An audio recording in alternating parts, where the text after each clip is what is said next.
Queen Key can clearly rap. She's over so many different production types on this project, and she hits many different topics. She doesn't become stuck in one box, like over-sexualizing herself. And I think that's very important, especially for women rappers, because in this industry, they'll be quick to pigeonhole you into one slot, into just a sexual role. So I think when you come out as a woman in rap as just super hypersexual, not only in image but in topics, you run that risk of being stuck in that topic. And that's not only just for women, that's for men in rap too.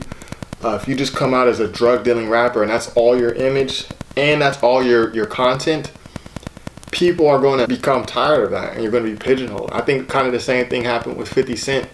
Like his first album was about his shooting incident in the streets, and he just kept trying to build on that same premise.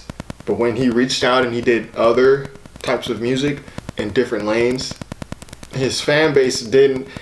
It was a very mixed reaction. It's coming out as hypersexual, especially in all your song topics. Image is one thing, but in all your song topics, just beating on that same topic, you run the risk of becoming pigeonholed into that topic. Not only by your fans who will demand that, but by your label who will demand that you always upkeep that image, the sexual image, that you always have that presence in your rhymes. And that's one of my fears with Megan Thee Stallion. Great rapper, she can spit, very natural on the mic, but just the super over hypersexualization of herself to get on to where later in your career you become a caricature of yourself. Maybe that won't happen, but it's happened to rappers in the past, and I feel like women in rap are especially vulnerable to that due to the stereotypical way they're treated, not only in hip-hop industry but in all industries, where they're over-sexualized.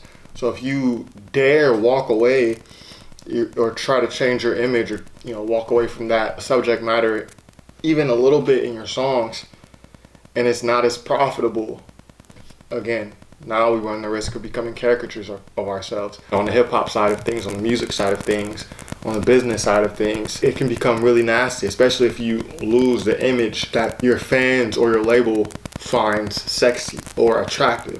If you decide to change that up, if you decide to put on a few pounds or anything that people may see as different as from what you started with, in image and in music, it can really affect your career longevity. So I like that Queen Key gave us a lot of different topics. Still hit you on the head with the sexual aspect, which she is totally entitled to do.